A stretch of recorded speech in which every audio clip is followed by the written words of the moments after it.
I will move on to the next part, which is making the most out of Google Classroom. Now, all of us are already familiar with Google Classroom already, but there are certain features that we may not be using to the maximum extent, which will make our lives easier.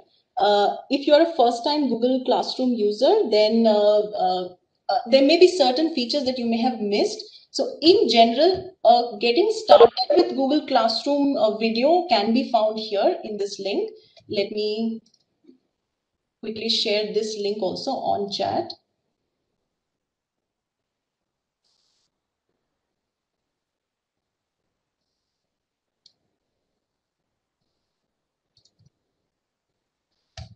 Right. So this is getting started with Google Classroom. We are not going to talk about that today. We will talk about some more features of Google Classroom which you could use. So for that, uh, let me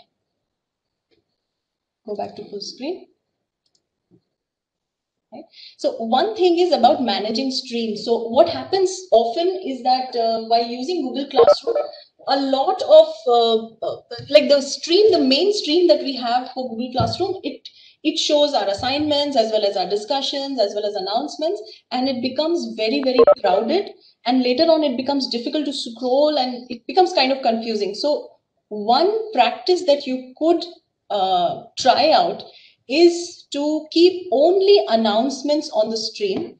And for that, let me go to my Google Class.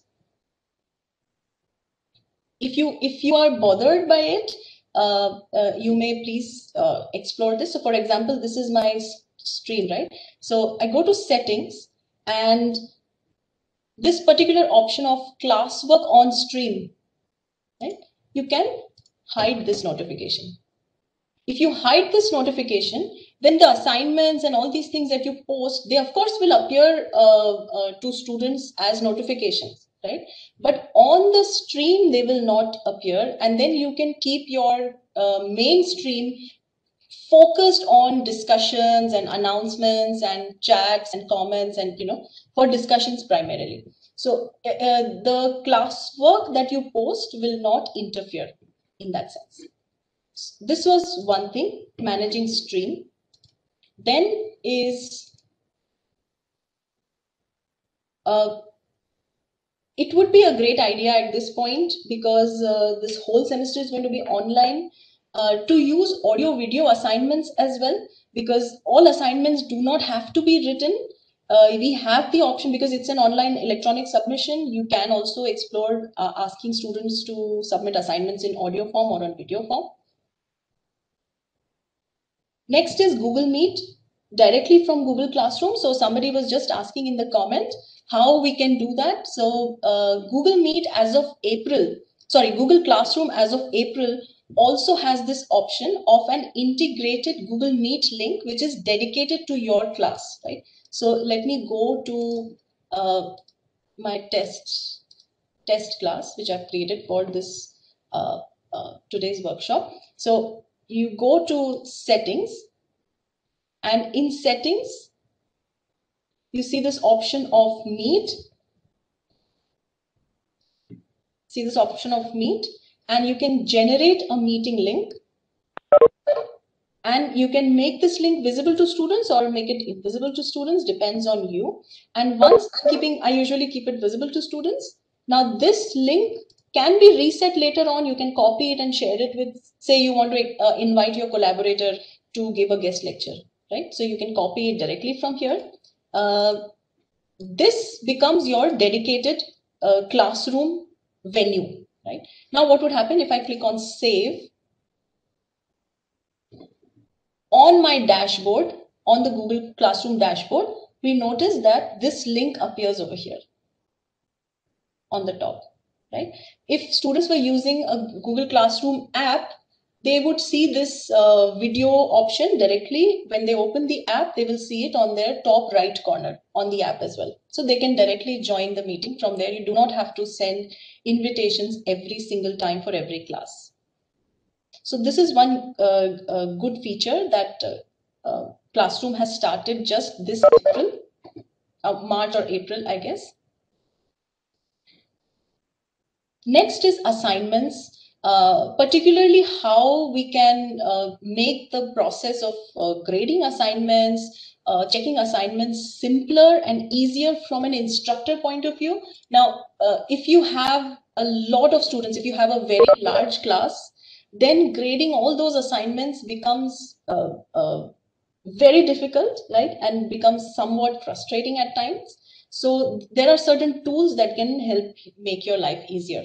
So the first thing is rubrics. Rubrics tool, if you have used it already very well, rubrics would basically help you define the criteria that you are using to mark a particular assignment or grade a particular assignment. So say I go and I create an assignment, right? Giving a random name, say assignment 01. The moment I've created this assignment, I've not created it yet, just wrote the name, and this option of rubric has come, right? So click on rubric. You can go to create rubric. Here we define the criteria that we will be using for grading the student's assignment. So for example, say this was an English language assignment, right? So what are the criteria that we are using? Say first criteria is word choice, right? And depending on what, how do I want to give marks? So say I give 1 point if the word choice is poor. You add another level and say I'll give 3 points if it's average, and if I'll give 5 points if it's very good, right? So you can define criteria. Then you add another criteria. Say another criteria is grammar, and you give 1 point if there are, say, n number of mistakes, and then you give 2 points if there are less than fewer mistakes. So like this, you can define lots of criteria. And if you notice, this Google Classroom is automatically giving you a total based on the criteria that you are defining. This is very useful from the student's point of view, that when an assignment is assigned to a student, they will know that while solving, what are the criteria that they would be graded on, right? So it's a very good way of providing feedback to students, and you can simply save this, and I'll show you what happens. So this is how it would look like. So rubric says 2 criteria and there are 6 points, right? So I don't know if you have used the option of scheduling, but oftentimes you may not want to be available, or I want an assignment to go out at 4 p.m. for everyone. So you can use the option of scheduling, right? Also, one particular assignment need not be, if you're handcrafting assignments based on the student needs or student learning rates, you may use this student selector where you, by default, all students are selected, but you select, say, I want to assign this assignment just to Rajat and Shabri, right? That is possible. Now, what happens when I try to grade this? So I'll just delete this assignment that I just created. So there was an assignment that I created yesterday and assigned to the students. So 2 have turned in. I'll go to view assignment. I want to see Deepak's assignment.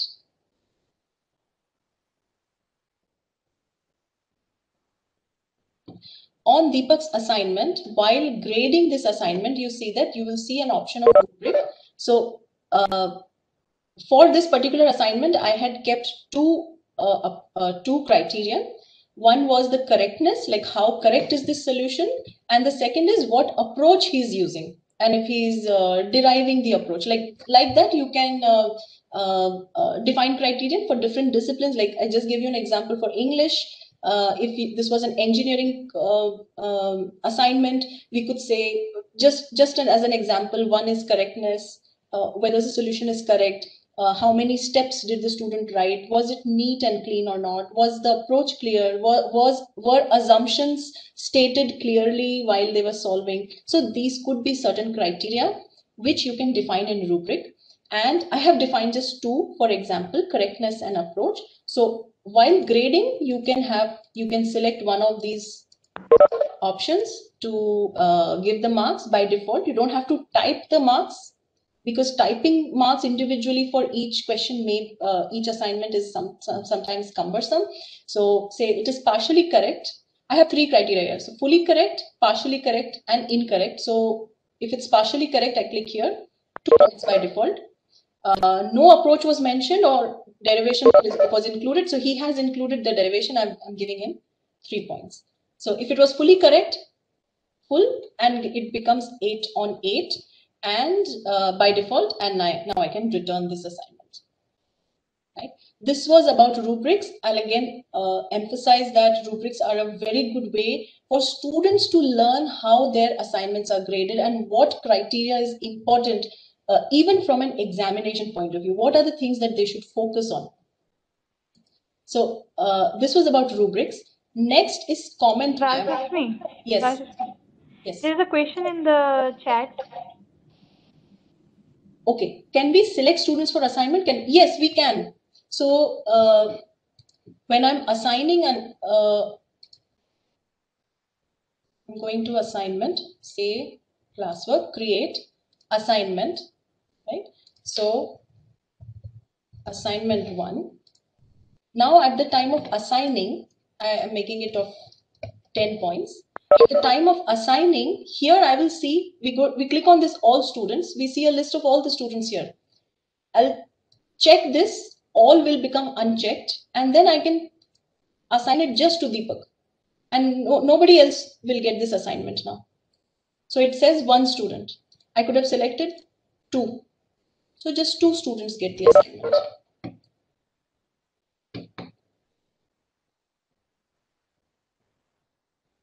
Rajashri, question is, can we exclude the students also? Yes, sir. So we have excluded 2 students here. Rajat and Shabri have been excluded from this assignment. They will not get this assignment. Okay, only fine. Deepak and Rajiv will get. Fine.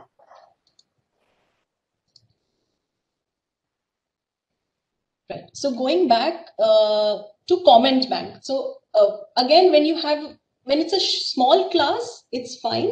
But when you have a very large class and say 140 students, 150 students, then you want to grade all assignments, you want to give feedback to all assignments, but it's very difficult to individually write comments, right?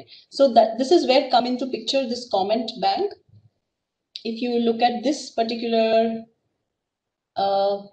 icon where my mouse is, comment bank, so you click on this, and some common comments that you would want to give to students, you can create a bank over here. So most typically, some comments are like assumptions are missing, right? Some solution is incomplete.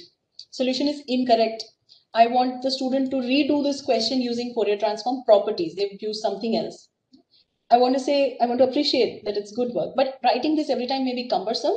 So what we can do is we can create this. So you can add another comment, say incorrect. This is my comment bank right now. Now what will I do? My assignment is open over here. Student submission is open over here. We'll go to this add a comment. Select this. So it says highlighting an area to comment on, right? So now you can select where you want to put the comment. So I want to put a comment over here. The moment I click and drag, this kind of a window would open. Now the trick is that you want to call some comment from your comment bank. You type hash. The moment you type hash, all the comments that you have listed in your comment bank will appear here. And I want to say, please redo this. And I have posted this. Right? So using that hash symbol can give us access to all the comments in our comment bank.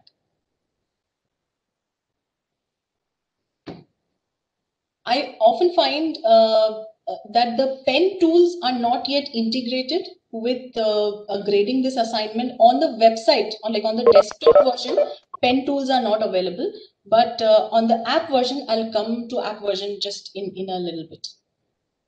So this is how you can use comment bank if you don't want to write individual comments, and use the hash symbol to call those comments. This is one thing. Next is a very useful extension called the Mote extension. Mote extension, right? So this is the link from where you can go and install this extension. And what this extension basically does is that it will allow you to record a particular comment. It will allow you to record a particular comment. So again, comment bank would be a very impersonal way of giving feedback, right? But while you are checking an assignment, you might find that, this is done nicely, but maybe you could have done this in this way. Now, you don't want to type this comment for 150 students, such personal comments, because it will become very tiring. And this is where the Mote extension comes into play. And what it does is, when you install Mote, you can record your comment. It will also automatically transcribe your comment and show it to the student. I'll just quickly show you how the Mote extension looks like. So if you go to that link again, click on install. This is how the Mote extension looks like. I'm turning it on, right? So this M symbol appears. So I wanted to give a comment back to Deepak. What I could simply do is because Mote extension is on, it is automatically showing up. So always remember that extensions need to be first turned on from your browser. So when this pin is appearing in blue, that means it is on, pinned, right? You enable that extension and then you come to your private comments. So here I've already given Deepak a comment personally. It has automatically transcribed it. So I'll just say something again. So what we need to do is click on start recording. Very well done, Deepak. Please redo this using full wave rectifier. Done.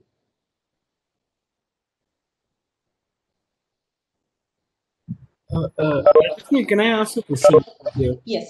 Is there a way of uploading the marks and comments in an Excel file for the entire batch in one go? Rather than checking individual copies, can I check offline and then in an Excel file I can upload the whole thing, which can be then plugged in some ways? Is there a mechanism or not?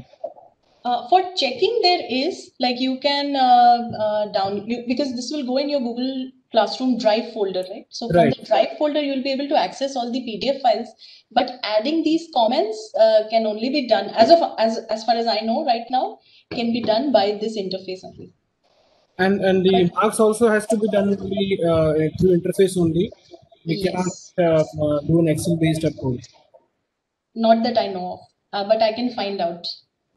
I'll try to find out if that is possible, but I haven't seen that option anywhere till now here.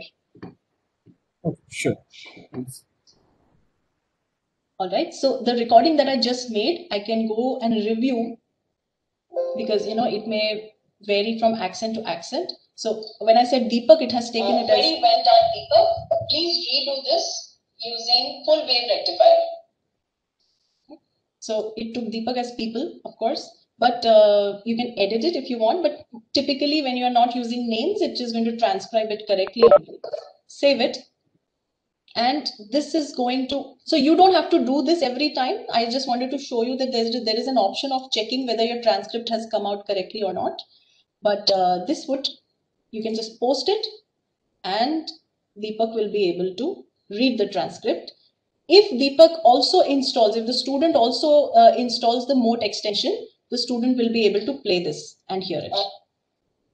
Right? If the student doesn't install Mote extension, then the student will not be able to hear this.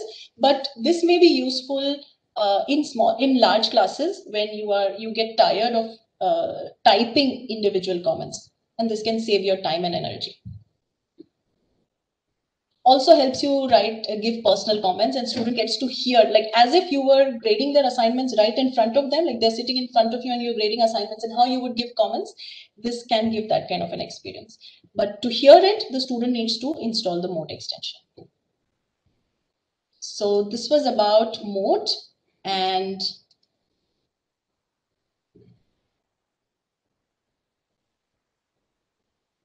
There are many other extensions actually, which I'm not covering right now, which you can explore. I would also request Chiranjoy if we can explore this share to classroom, because I tried to install it, but somehow it is not allowing me to install. Maybe an admin permission is needed first. We can check this out.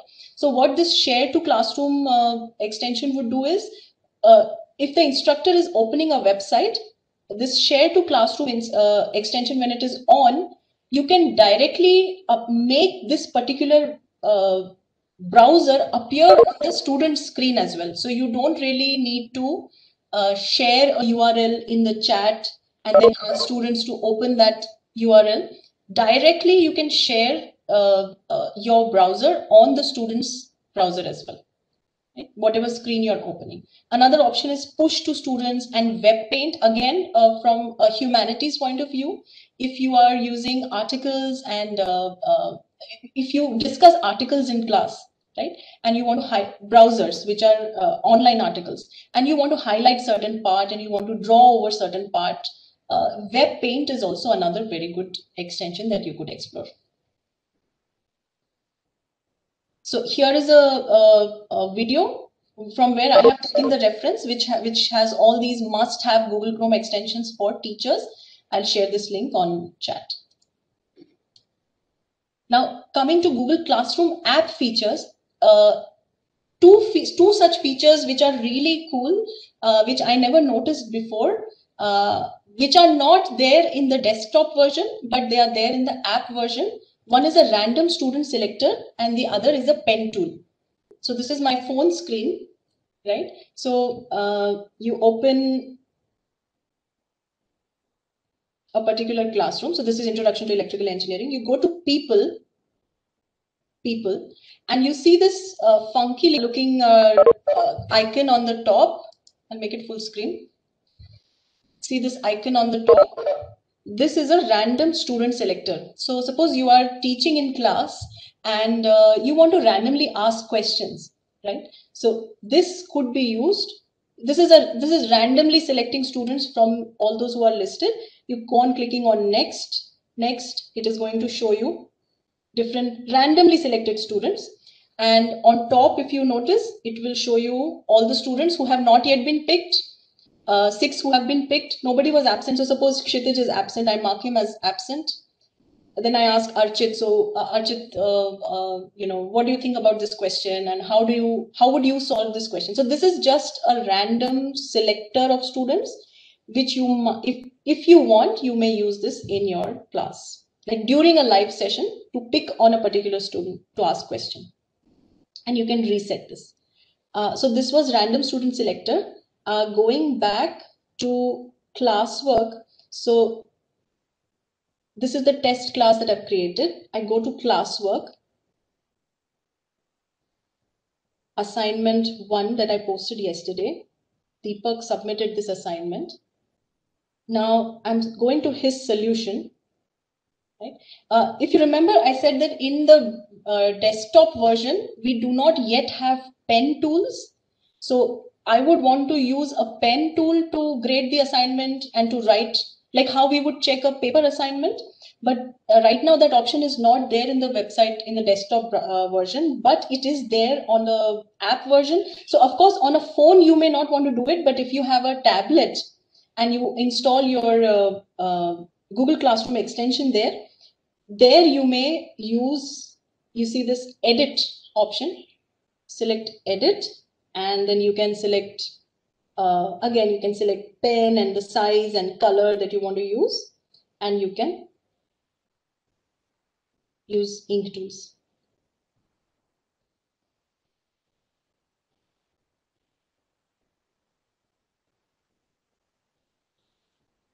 Write comments. So of course you may not want to do it with a phone, but if you have a tablet which has a stylus, there this option can be used, right? And in the end, you go here, you save these comments, and then you can return them. So this is how the Google app features can be used.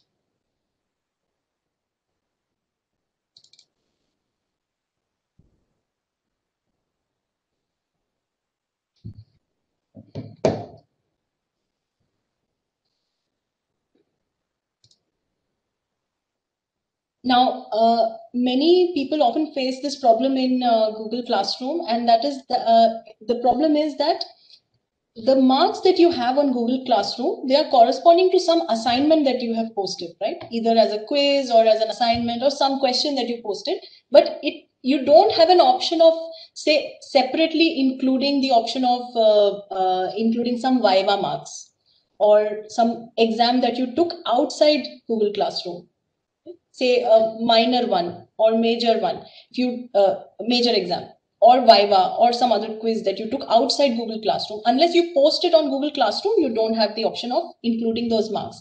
So what could be done there is that, of course, like everyone does, you can maintain an Excel file which has each row corresponding to each student, and columns are corresponding to different marks. At the end of the semester, you may want to send the final marks that students have got, not just the total on 100, but how much they got in assignment, how much they got in quiz, how much they got in Viva.